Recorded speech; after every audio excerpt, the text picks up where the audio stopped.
Hello my dear student, very good morning all of you.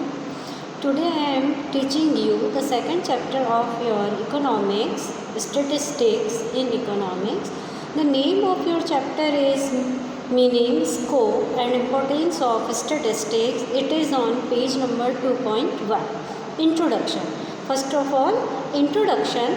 The word statistics seem to have been derived from the Latin word status or the Italian word statista or the German word statistic or the Greek word statistic. Each of these means a political state. Her country की अपनी अपनी language में इसका नाम अलग है, लेकिन meaning सब जगह इसका क्या होता है? Political state. The word statistics conveys different meaning to different people. कि अलग अलग लोगों के लिए स्टेटिस्टिक्स का मतलब अलग अलग होता है.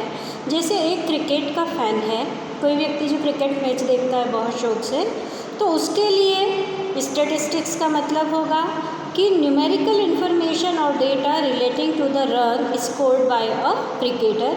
कि एक क्रिकेटर ने कितने रन बनाए हैं, उनका पूरा हिसाब, उसका डाटा, उसके लिए क्या कहलाएगा? रन का स्टेटिस्टिक्स कहलाएगा. एक एनवायरमेंटलिस्ट की बात करें, वो पॉल्यूशन देखेगा कि statistics refers to the information on the quantity of pollution और other harmful gases in the atmosphere.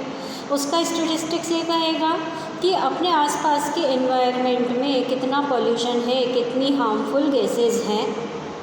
For the weather department, मौसम विभाग, उसका स्टेटिस्टिक्स क्या कहेगा कि दिन में कितना टेम्परेचर मैक्सिमम रहा, कितना मिनिमम रहा, रात में किसी पर्टिकुलर प्लेस पर कितना टेम्परेचर रहा, मैक्सिमम मिनिमम.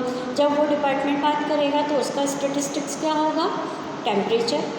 एक शेयर ब्रोकर किस चीज़ को देखता है? शेयर्स के भाव में आने वाले उतार और चढ़ाव को देखता है.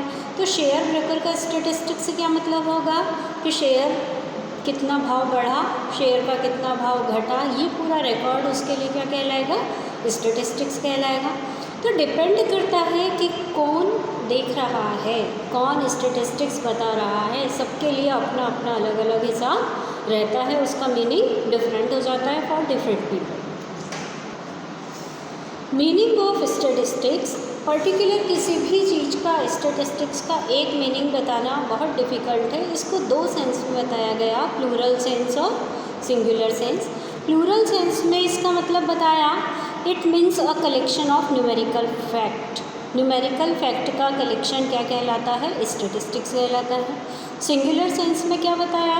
इन singular sense statistics deal with the collection, presentation, analysis and interpretation of the quantitative information. Means quantitative information का जब हम कलेक्शन, प्रेजेंटेशन, एनालिसिस और उनका इंटरप्रिटेशन करते हैं तब वह स्टेटिस्टिक्स कहलाता है. तो इसको बताने के दो तरीके हुए, प्लूरल सेंस और singular sense. Statistics in plural sense, उसकी डेफिनेशन आपको दी हुई है बुक में कि in the plural sense statistics refers to aggregate fact. कि प्लूरल सेंस में स्टेटिस्टिक्स का मतलब है एग्रीगेट ऑफ फैक्ट, सारी सच्चाइयों का, सारे आंकड़ों का, सारी सही बातों का एग्रीगेट होना, इकट्ठा. Affected to a market extend by multiplicity of causes. कि जो सारे फैक्ट मार्केट में अफेक्ट करते हैं कई कारणों से, न्यूमेरिकली एक्सप्रेस्ड, एन्यूमरेटेड और estimated according to the reasonable state और standard of accuracy, collected in a systematic manner for predetermine purpose and place in relation to each other. देखो इस डेफिनेशन को टुकड़े कर करके अलग अलग बताया कि पहला इसमें लिखा है एग्रीगेट ऑफ फैक्ट. पहली वर्ड में इसमें क्या दे रखा है कि statistics refers to the aggregate of facts. कोई भी एक फैक्ट अपने आप में स्टेटिस्टिक्स नहीं होता, वो कई उस जैसे ही फैक्ट का पूरा टोटल होता है. कि statistics are a number of fact, single and isolated figure are not statistics, as such figure can not be compared.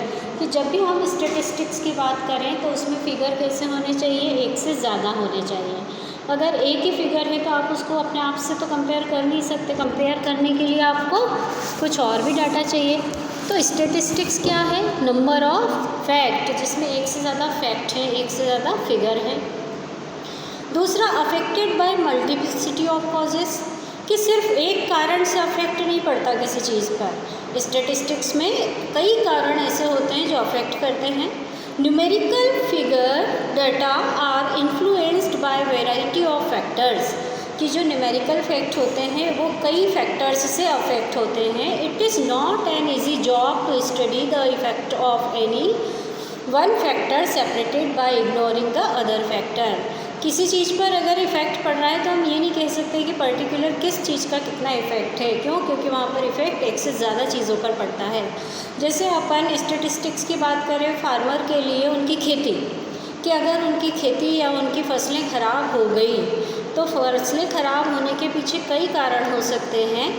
Pesticides हो सकते हैं, रेनफॉल हो सकता है, शॉर्टेज ऑफ रेन हो सकता है, बैड फर्टिलाइज़र्स हो सकते हैं। तो ये सारी चीज़ें मिलकर अफेक्ट करती हैं। तो फिर हम ये नहीं बता पाते हैं कि फर्टिलाइज़र्स के कारण, अच्छा फर्टिलाइज़र ना होने के कारण कितना अफेक्ट पड़ा। तो जो कॉजेज़ हैं वो कितने हैं? एक से ज़्यादा हैं। थर्ड पॉइंट है, स्टैटिस्टिक्स आर न्यूमेरिकली एक्सप्रेस्ड, कि स्टैटिस्टिक्स को हम नंबर्स में एक्सप्रेस करते हैं। वहाँ क्वालिटी की बात नहीं होती, काई की बात होती है? क्वांटिटी की। तो statistics are numerically expressed. The statistical approach to a subject is numerical, so any facts to be called statistics must be numerical और क्वांटिटेटिवली एक्सप्रेस्ड। एग्जाम्पल के लिए, Isha is taller than Molly and Ananya will not be called statistics, कि जैसे example दिया है कि अगर हम कहें कि ईशा मोली और अनन्या से लंबी है तो ये एक स्टैटिस्टिक्स नहीं कहलाएगा। However, if the same facts are expressed in numbers, कि अगर हम इसको नंबर में बता दें कि ईशा की हाइट 154 सेंटीमीटर, मोली की 120 सेंटीमीटर और अनन्या की 60 सेंटीमीटर है। जब हमने तीनों की लिस्ट बना ली, तीनों के नामों की, और उस लिस्ट में उनकी हाइट लिख दी, तो वो डेटा क्या कहलाएगा? हमारा स्टैटिस्टिक्स कहलाएगा।